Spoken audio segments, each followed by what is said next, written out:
We're two self-care experts, a massage therapist, and a licensed professional counselor. husband and wife, and parents of. We're two self-care experts, A massage therapist, and a licensed professional counselor.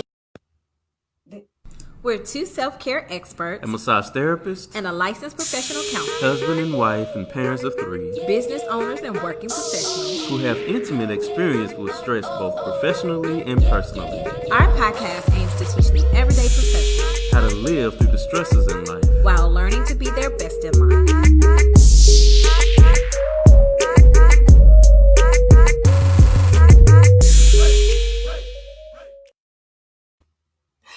What up, y'all? What's up, folks? So we are bringing you another episode of Living the Stress Life podcast. I'm your host, Tiffany Storey. And I'm your host, Lemar Storey. Welcome to Living the Stress Life. Happy Sunday. Happy Sunday, guys. Thanks so much for tuning in. Fix that right there. So for those of you, if this is your first time joining us, we are typically recording our podcast while live streaming. So if you're tuning in on the podcast, we're also recording via Facebook Live the same time that we're recording the podcast. So what up to everybody out there that is tuning in live via Facebook? What's up, Facebook fam? So I was trying to go to the place where you can make sure you can see people's comments. Go to comments. Gotcha. Yeah. So we want to be able to see when people are saying hello. So tonight, our topic is New Year, I don't know who this. Yeah. I mean, like people saying like, oh man, I can't wait till 2020 is over. But then what? I mean, it's like, because 2020 is over, that don't mean coronavirus is going to be gone. You know what I mean? So it's like, oh man, COVID-19, I'm so done with this year. Like, yeah, bro, but you probably got another year. So yeah, so what's up, Christina? What's up? What's happening, CC? So tonight on our podcast, or for those who are tuning in, whatever time of the day you tuning in, we are going to be talking about what are we taking into the new year? Like, what's our takeaways from 2020? What goals are you setting? What you trying to manifest in this new year? You ready to talk about it and get into it? Let's do it. Let's do it. Yeah. All right, y'all. So we have to do it like this because I'm also editing for the podcast. So bear with me as I get us going on the next one. Okay. You ready? I'm ready, B. You ready, B? Okay. So New Year. Who this? New phone, who this? Yeah, that's what we got. Because I've heard so many people talking about 2020, like how glad they are that it's over, like you just said. And even at work, you know, people have been talking about, man, I'm so happy 2020 is over and 2021 is going to be a new year. But I'm like, y'all know it's still places shutting down, like going on complete quarantine in different places of the U.S. as well as other parts of the world. So like, why are we so pumped that we've reached a new year and we still like in the same type of pandemic that's been going on since March? Yeah, it's literally like going from Monday to Tuesday. You know what I'm saying? It's just like, man, I'm so glad Monday over, but Tuesday is tomorrow. So yeah, you know. Good example. Good example. For example. So let me start with you. I'm gonna ask you the question. Oh, I get to get interviewed. Yeah, Lamar's in the hot seat today. So when reflecting over 2020, oh yeah, what are you taking away from this year? What's your takeaways from 2020? Man, this it was a lot that went on this year, right? A lot. We had a lot happen. Yeah, a lot happened. We moved. Did we move twice? No, we moved 2019. The end of 2019, we sold our house and moved into an apartment. And then now we just moved into a house. Mm-hmm. Of course, the pandemic happened and business was shut down. Everybody was shut down. We was at home. So what I learned, what was the question? What you asked me? What's your takeaways from 2020? Like, what lessons have you learned that you feel like I'm taking this into the new year with me? So to be grateful for every moment. to be grateful for the people, your loved ones that's around you, your circle of friends, your circle of support. Be grateful for those people. Um, be grateful to God. I think sometimes you got to realize like who woke you up in the morning, who keeping you safe. Everybody go through the grocery store don't come out, without being affected by COVID. You know what I mean? So those are like the small things that I'm grateful for. Um, be grateful for opportunity, right? So I learned to position yourself for opportunity. Yeah, position yourself for opportunity because sometimes we don't position ourselves for opportunity. We kind of shy away from things, or we don't get involved with things, or we don't go outside of our circle so that we can learn new things. But sometimes you miss out on opportunity when you don't do those things. Um, and there's been a lot of opportunity given to us this year as business owners when it comes to finances, support, grants, loans, whatever. Um, so I'm grateful for every opportunity that has come my way, um, and just being open minded to change. Mhm. That's the biggest thing. I think that's been a big thing for a lot of us, like being forced to change, but also you also have to be open minded to change, Yeah. right? Because some people are like, I ain't changing. You know what I'm saying? I ain't changing nothing. So I learned the importance of having an emergency plan, Mm-hmm. the importance of saving some money. I learned that. Yes.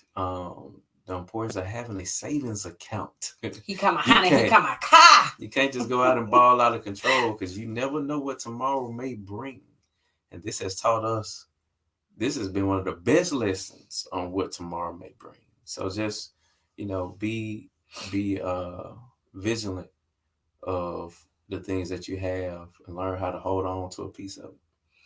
So That's a lot, ain't it? yeah, it was a lot. That's what I learned though.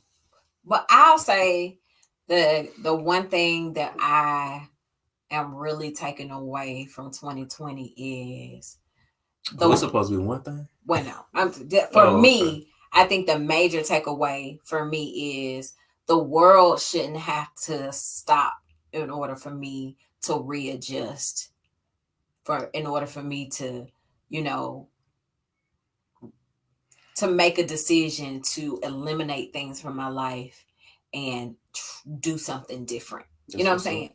saying? We say that the definition of insanity is to do the same thing repeatedly expecting different results. And then I think for me, I was really, really appreciative of just having to stop. I know for you it was really stressful. We kind of talked about this Yeah. um already this season.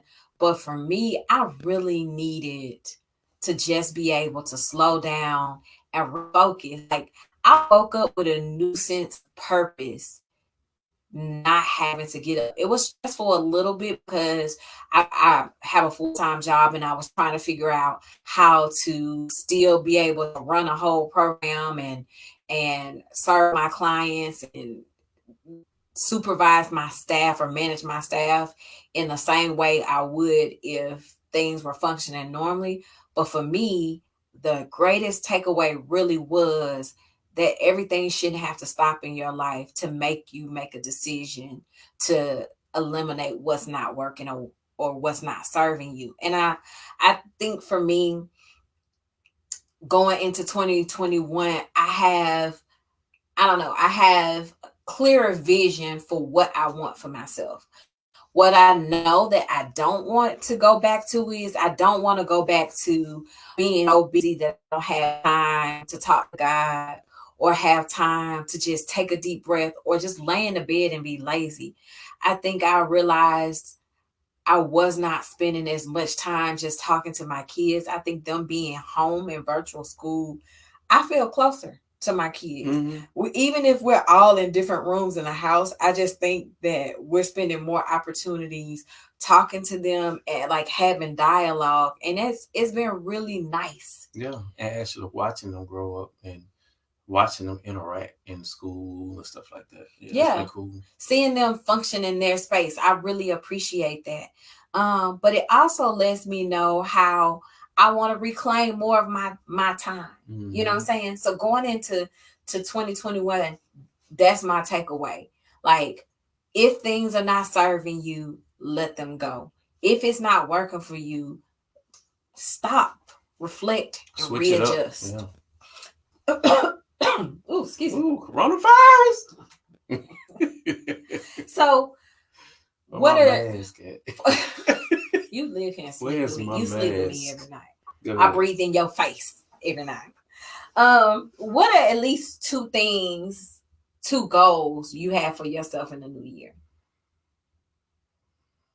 Just what do you want to see manifest in your life going into 2021? And that could be like personally, that could be professionally. So personally, I want 2021 to actually give me the 6-pack I desire.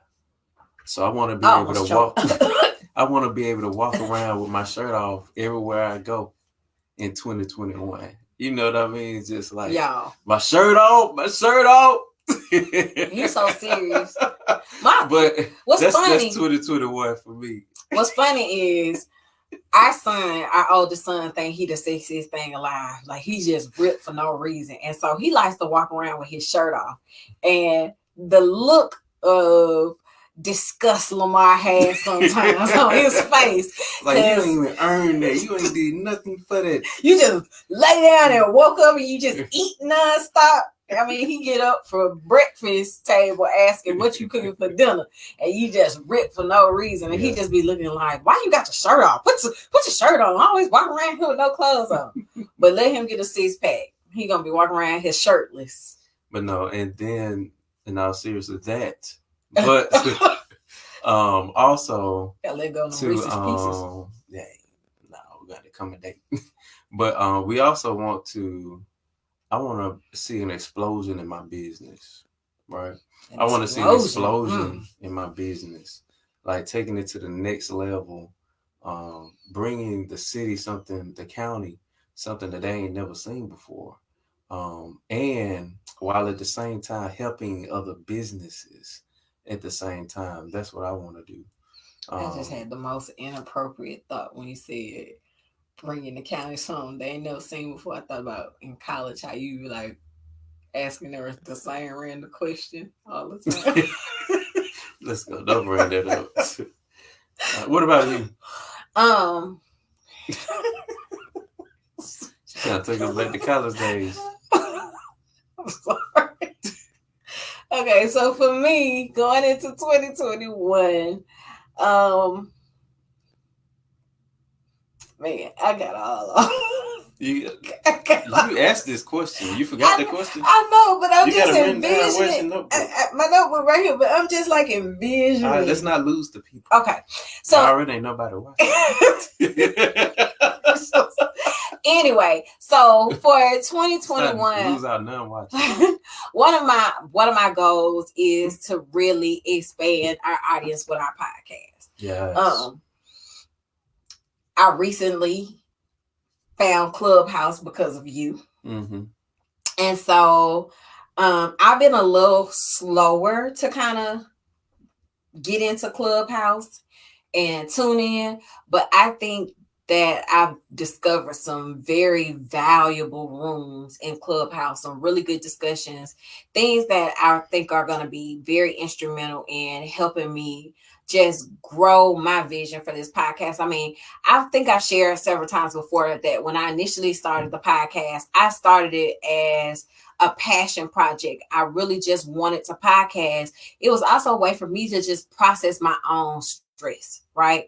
To talk about subjects that were bothering me, and I just wanted other people's input and wanted to know how other people were dealing with other, the stressors in their life. And so just having a good dialogue and being able to vent. I also like the idea of us just kind of making live our discussions. You know what I'm Mm-hmm. saying? We have conversations like this all the time, and I just like, I think other people should be able to like tune into this. So I feel like on Clubhouse, they're providing me an opportunity to really discuss some of the things that I discuss on here that I don't always get feedback from, feedback on from our audience. But just different things that I can do to help us make your business explode going into 2021. And then I think for me personally, it's just about being able to personally grow, like in my own thought process, my own communication, my own relationships.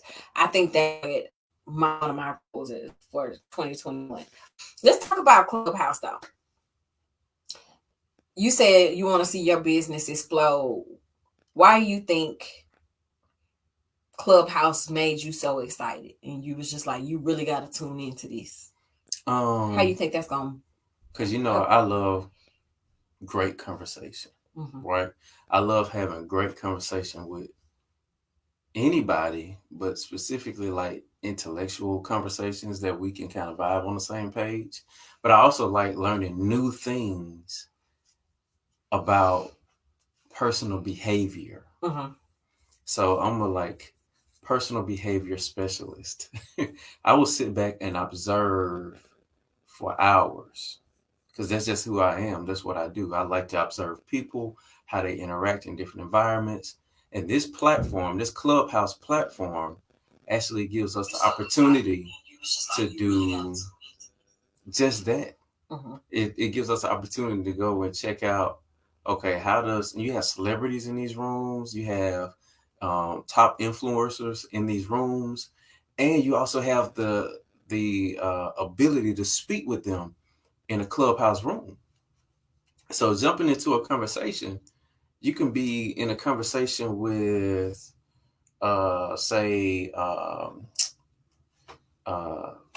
I jumped into a conversation with Bow Wow. It was a random So you conversation and Bow Wow was about talking? BT. No, I jumped into the room. Yeah. Sorry, and they was talking about BT, like what happened with the downfall of BT. And it was interesting to learn his perspective because he was a host of 106 in Park, which when I was coming up was one of the hottest shows everybody wanted to watch. That's true. And then to listen to why he thought, it just went all downhill from there. To me, it went Was good. downhill after Free and AJ left. I'm just be honest. Yeah. I mean, I know it was a lot of younger people that was into Bow Wow and Angela Simmons, and I mean, they were like really trending, I guess, at the time. I mean, Bow Wow was still a pretty relevant rapper, and Angela Simmons, her dad, had come out with you know, the reality series. But I thought it went down after AJ and Free. But what did he think?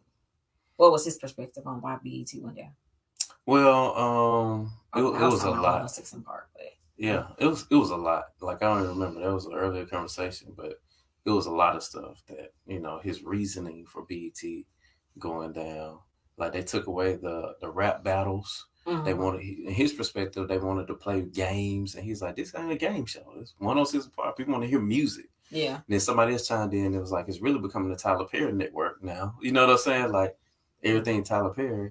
So it's just about I miss when you getting the opportunity to see people in the booth freestyling. Yeah. You know what I'm saying? With Tigger. I missed those little things. I was just like, man, But we I don't also have think it that. was a change in ownership. So the change in ownership really changed. You know, it changed the whole vibe of BET. Mm-hmm. I don't even know if it's black owned anymore. It's owned by black people anymore. Anyway, I know that wasn't the topic, but Mm-hmm. just being able to be in spaces with people you wouldn't ordinarily get an opportunity to talk to in real life or hear their perspectives on everyday topics. I think that's the gist of what I took away. Clubhouse is like Facebook but audio. So instead of typing in a post and waiting on somebody to respond, you get to right here and now respond, and you have the opportunity to, as they say, raise your hand and engage in the active conversation. Mm-hmm. The way you can benefit from it is become the expert in your field. Starting your own rooms, starting your own clubs and clubhouse. So you start your own room, you can monitor, be the moderator of a discussion, and invite other people into the room and control the atmosphere of the conversation. So when you're a moderator, people look at you as you're the thought leader, right? So they'll follow you. The idea is everybody's supposed to follow the moderators on Instagram or Twitter. But in that following, you gain a new audience, right? And then also, if you have a product or something to sell, or just want to engage with a bigger audience, you have the opportunity to do that. So Clubhouse is taking businesses to a next level if you're prepared to do that. You know what I mean? And I think like it could take, like I told you, the reason I want you to get on Clubhouse because I want to introduce our podcast to Clubhouse. Yeah. Now they do have some rules about recording. So I think anybody that's a moderator or that speaks on stage, they have to know that they're being recorded. So if we record a podcast, they will have to know, hey, you know, you're on our podcast or you're on Facebook Live and we're having this discussion live right now.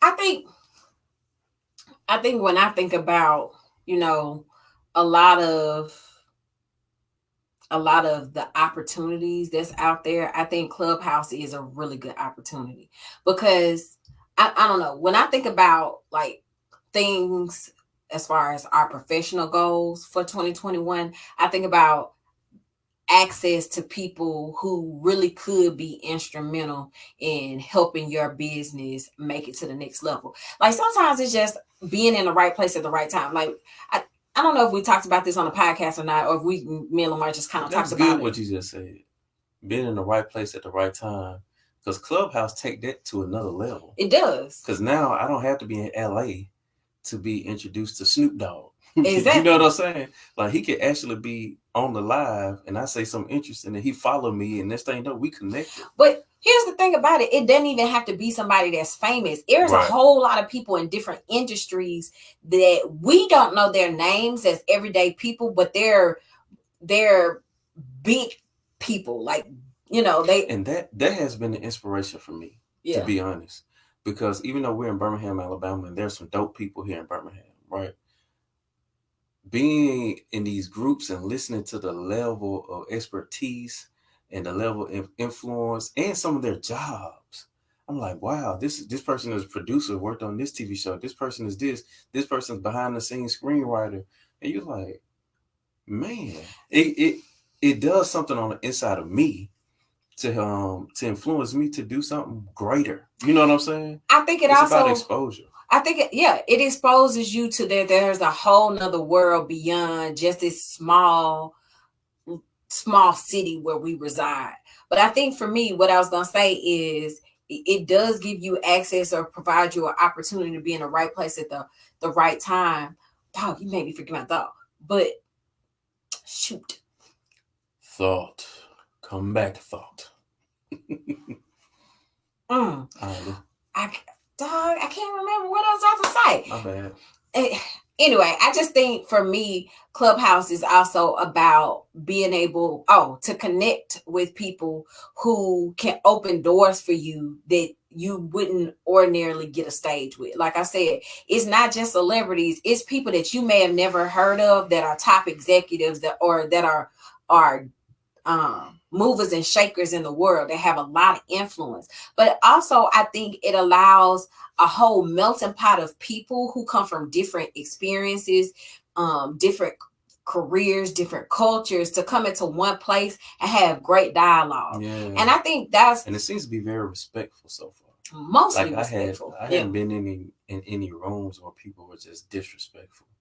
Yeah. And the moderators in the rooms that I've been in seem to like hold it down pretty good.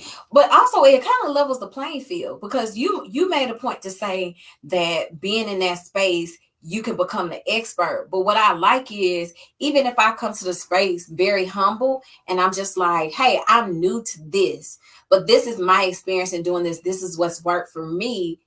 What about you?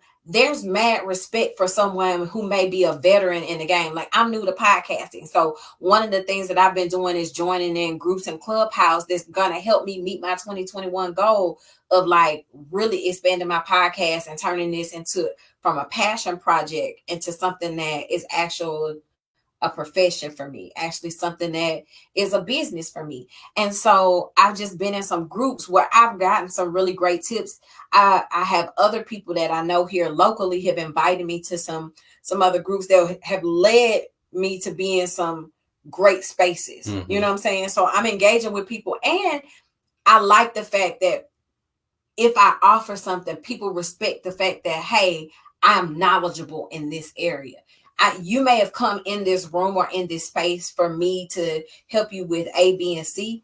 But what I respect is that you brought something to me and I'm taking away something. So anyway, I think because you're the expert of your own experience, and sometimes people can learn from your experience. Yeah. Like even though you might not be the expert in whatever room that is or whatever topic it is, yeah, you're an expert in your experience. So Yeah. your experience can nobody tell you something different from that.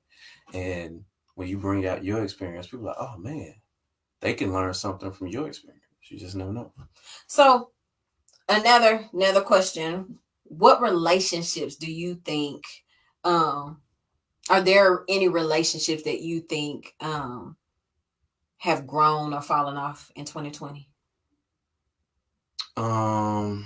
Yes, I have grown some relationships. Some are still growing, and some are falling. Some of the relationships that I have are kind of just dwindling away, and I don't really want that. So I don't know if it's because I hadn't done my all to kind of keep those relationships intact. I don't know if there's anything that I can do to keep those relationships intact. But and I know everybody's busy. Like everybody and it's COVID. You know what I'm saying? So it ain't like we can go out and kick it like we used to. So but yeah, there's definitely some relationships that are falling away. I'm just at a place emotionally where I need a greater connection with people. You know what I mean? So it's like I'm 40 years old. I don't know if my age got something to do with it, but I desire a more meaningful relationship with people. You know, I desire a place to be vulnerable with the people that I'm talking to, and that's where I am. I think I've heard a lot of people say in 2020, like, well, I've heard this phrase, 2020 has really shown me who my friends are. And I think there are some people that's kind of in their feelings because in this time of 2020 with COVID and us being in a pandemic, a lot of people are kind of upset that people they would ordinarily spend a lot of time talking to or hanging out with, they've not really seen or heard from those people. And I think they're taking it as, I'm not really a priority. But I tried to really kind of reframe that in my mind. I was like, at first I was like, oh, like, is it some people that have shown me that I'm not a priority to them in 2020? But I think when I reframed it in my mind, I'm like, everybody is experiencing the same crisis. Like, all of us are trying to figure out how to navigate this new normal, right? Yeah. So, like, if you don't have time to necessarily follow up with me, or call me as much as you would have had under normal circumstances, can I hold that against you? Because one of the things I mentioned, I mean, maybe last episode, is we're very blessed that we've not had anybody in our family contract COVID and get ill and die. We only know maybe 2 or 3 people in our family who've actually tested positive for COVID, right? And I think all the people I know that tested positive was really in your family. Like, I don't recall anybody yes, I do. I may have had one person in my family test positive for COVID, but we've not lost any family, right? But that's just my experience. I've talked to other people who have lost like 5, 6 family members. Can y'all hear us? Let us know if y'all can hear us. If you could comment, if you can hear us, just say yes. I just want to check the mic to make sure. Yeah, they can hear us. Remember, I accidentally played the volume on my phone for the podcast. Cool. So, I have a lot of other people that I've heard say, I've lost an aunt, I've lost a grandmother, and people are like really traumatized from losing family, because the way they're losing family is the family's dying by themselves. They're not allowed to enter the hospital room. So you got people that are literally dying alone. And then a lot of people who've had babies during this season just talk how lonely it feels to be going through one of the most scary I guess one of the scariest experiences of their life, especially if it's their first time baby, or a really anxiety driven time in their life. Having a baby can be dangerous, you know. And most of us don't realize that. I know when I was having kids, I didn't realize how dangerous it was, but they had to do that alone, right? Yeah. And so I think just thinking about like my relationships and my friendships, I try not to hold that against my friends. I'm like, I know that they love me. I love them. There's no love lost because all of us have families. We're in a different season. Like it was one thing when we were younger or single and we didn't have no kids and responsibilities, but we out here like we got mortgages and bills and businesses. Most of the people that we know got so many things they're navigating in their life. You know what I'm saying? But I also feel like 2020 did show you who your real friends were when you were really going through it. Like I think about one of your close friends, like, you know, being hospitalized and learning some things about his health issues and how you and your friends came together to just say, okay, this person is a priority to us. They're going through a tough time. Let's show up for them. And not just show up for them, like checking on them, but like show up for them financially. Let's put our money where our mouth is. If they're going through a hard time, I can afford to do this, or I have the time to do this. I'm showing you you care this much. I mean, you matter this much to me that I can put my money where my mouth is. Yeah. Well, So, and it does feel good to know that you have an amazing group of brothers that'll do something like that for you. yeah. You know what I'm saying? I had no doubt in my mind if I was going through the same situation, they'll probably do the same thing for me. I don't think it's a very rare thing too, because men, when they're y'all not like women, y'all don't always vocalize what you're experiencing. Yeah. You know, y'all tend to just stay on surface issues and not really talk about. Yeah, we're very surface. Yeah. That's the only thing I wish I could change about it, but very surface. So anyway, I think for me, when I focus on think about relationships and how those things have kind of played out in 2020 in relationships, that's kind of my takeaway. So as an entrepreneur, yes. what do you think has been the hardest thing for you? Period. In 2020? And what do you think you're going to do differently now that you kind of come through some of the roller coaster of 2020? At first, the most difficult thing for me was finding balance, work-life balance. Being shut down helped me to do that. Now I feel like I have more balance. The second hardest thing was dealing with staff. Yeah, in the business. So if you have a business and you have staff, just knowing that you have to, what comes along that is all personal things that come along with being responsible for other people, right? So you have to take that into account when you have staff. Some of the things I think I do better is being more accountable to staff, but also being more of a leader to the staff members. You know what I mean? So being more of a leader, and I think I'm gonna have to harden up a little bit. I hate to say it like that, but it's like So when you say harden up, what do you mean? So I was actually in a clubhouse group, and they was talking about what happens when you take your heart out of it. Not really your heart. They said something else, but it was like heart out of the business. You know what I'm saying? Like you come to the point where you have to run the business. When you start taking everything personally, treating it personally. Yes, when you start taking everything personally. So stop taking everything personal in the business. Somebody call off, they're not quitting on you or something like that. You know what I'm saying? So, and I think I had to stop taking everything personally and be like, okay, if A, then B. You know what I'm saying? Then if not B, then C. And that's just the way it is. It's business. It's nothing personal. I might really like you as a person, but it's just straight business. It's nothing personal. I mean, and I have to dive more into that as a business owner, as an entrepreneur. You know, me and you talk about this all the time, how we're really different. Like sometimes you calling me a savage, which is offensive to me. But I feel like when it comes to like just being straight, direct, and saying what needs to be said, and just leaving it at that. I feel like I do a better job at that when it comes to holding other people accountable. Like even when it comes to holding you accountable, like sometimes I'm a little hard on you. Like I understand that, this happened with work or this happened with work, but this was a priority and you communicated you was gonna do this and this was my expectation. And there's no way around it. You know what I'm saying?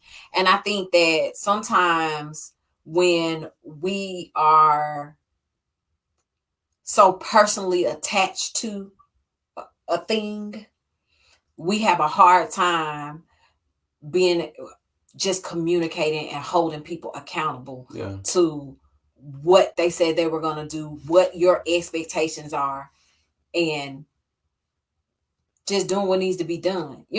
So I think that watching you, that is the most difficult thing for me, is seeing that, because I can see that you're so vested in it. And there's been many times, I think, throughout the years in your business where I just be like, look, it is what it is. This person needs to go, or you need to make this move, and like stop dragging your feet. You know what I'm saying? And I understand it's easier said than done, or it's easier for me to say that not being the person has to pull the trigger on whatever action. But yeah, that's true. Did you finish? Yeah. Okay. Well, for me, I think one of my goals, or one of the things that I've learned as a co-entrepreneur, is to just give a little compassion, give a little grace and mercy when it comes to you. Because I think I've seen over this last year, I've seen how stressed being a business owner can be for you. And I think COVID really showed me that, while I was just like, da da da da da. I'm like, I'm so happy to be at home. I don't have to get to where you like, dude, you making money. I ain't making no money. You know what I'm saying? Like, to see you going through that and like, what am I gonna do? And be on all these phone calls and doing all this stuff, it made me desire to step up a little bit more and say, I can be consistent in this area. I can be more supportive in this area, because whatever affects you ultimately does affect me. You know what I'm saying? And I think it really hit home too, because we had goals. Like, we was in an apartment and we needed more space. And it was like, hey, we are trying to transition into a house, and the business not making no money is a setback for everything. We can't live in this expensive apartment forever. Yeah. So and I knew that I was being depended on to make that happen. So it was like, there was another stressor at the same time. Yes. So let's get into some tips for our listeners going into 2021. You ready to get to it? Yeah, let's do it. Let's do it. Okay, so I'm gonna do tips of the day. I had actually had a transition for tips of the day for a while.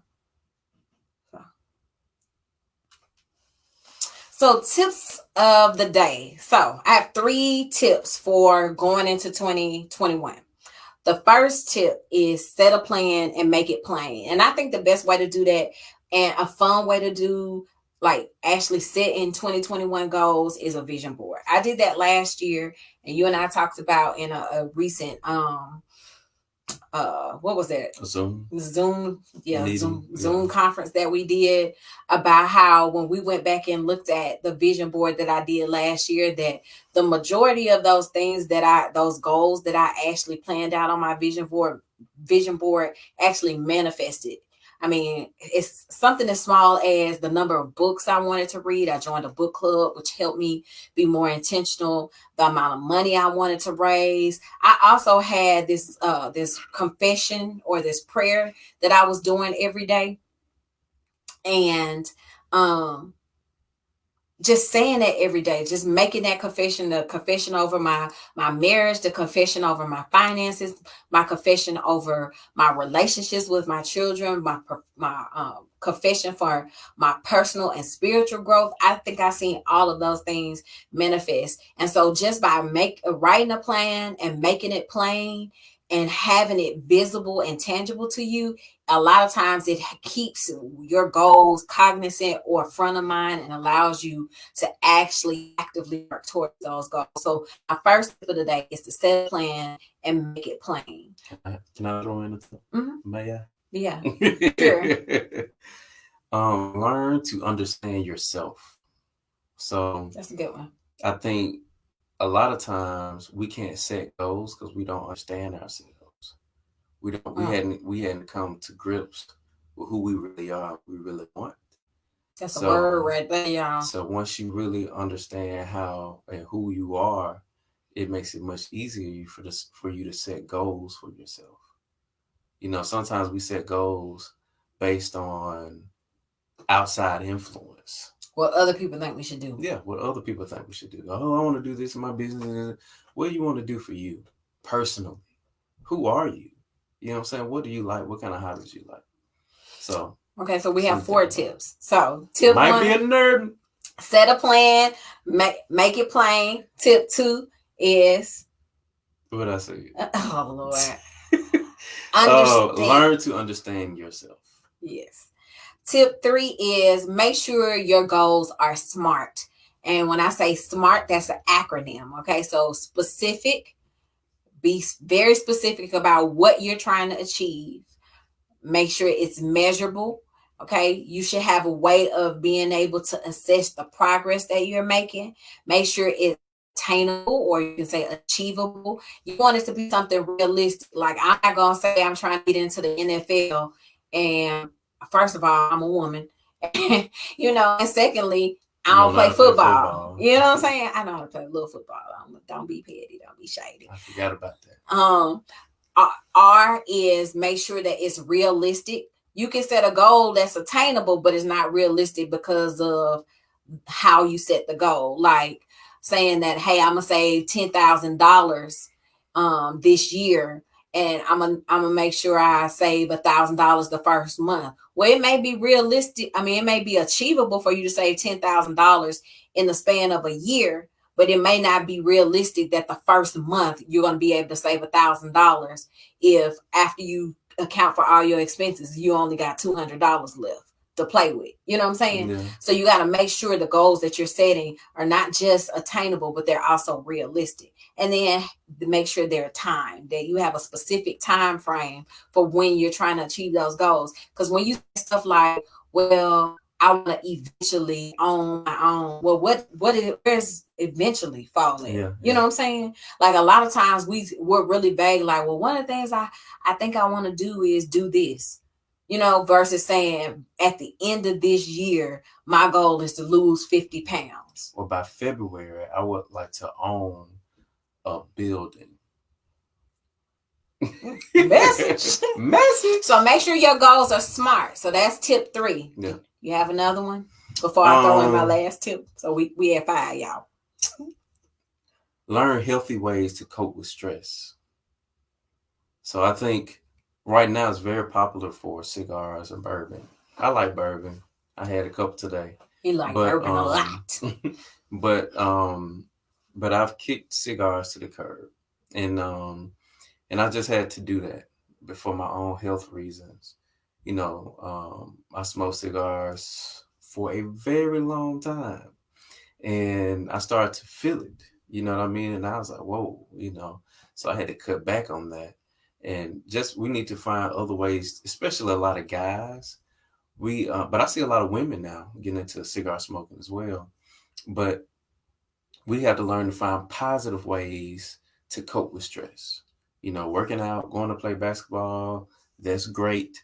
But sometimes you can put physical stress on your body as well. Sometimes you need to get to a point where you can actually relax your mind and your body. Yeah, because learning to cope with stress is really about a shift in mindset. Like, I'm learning that any place where you're struggling and want to see a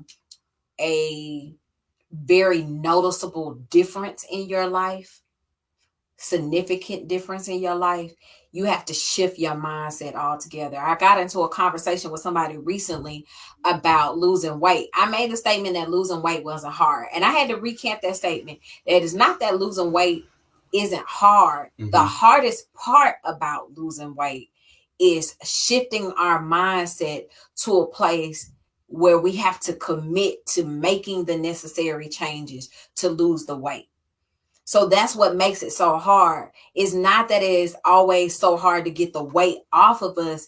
It's about find acquiring the mindset that says, if this is what my body requires for me to lose weight as a lifestyle change, not as a temporary adjustment or a diet, but actually making a lifestyle change, then this is what I'm going to do. And so many times when we're trying to make significant difference in our life or significant leeway in our life, we're not ready to make that shift mentally. You know what I'm saying? And so I think that's why it's really hard for a lot of us to abandon habits, is we're not willing to make shift. So I think that's what that tip that you said, like learning a healthy way to cope with stress. You said learning a healthy way to cope with stress is really important because it's about the shift in the mindset. So I'm glad you said that, because not only do we have to learn how to get rid of bad habits, but another goal is to create good habits.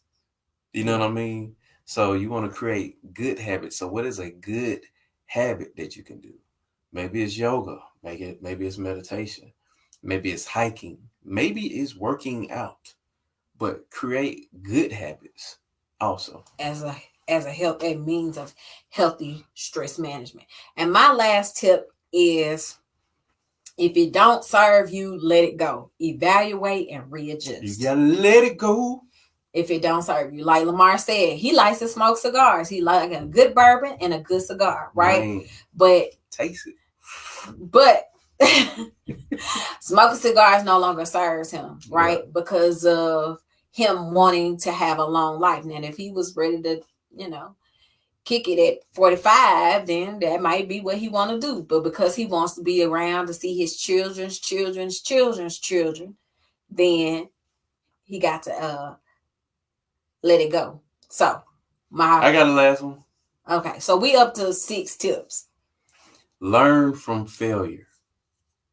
So if there's something that you've done this year and you failed, take that as an opportunity to learn about it. Fail forward. So take that as an opportunity to go back at it and look at it and say, okay, I failed at this project or whatever it was. What have I learned from it? Turn that thing around, rephrase it, and get back to it. Okay, so those are our tips. I'm going to go through those for you again since Lemar added some. Lemar, you need to make sure you got your tips. Tip 1. This came off the phone. Set a plan and make it plain. Tip 2. Learn to understand yourself. Tip 3. Set smart goals. Tip 4. Learn something new. Tip 5. I ain't said that, did I? No. Learn healthy ways to cope with stress. That's what I said. And the last one is evaluate and readjust. If it don't serve you, let it go. Then eliminate bad habits, but create good habits. All right, y'all. So that is our podcast. Until next time, live your best life. Living through your stress life. Hello. Peace.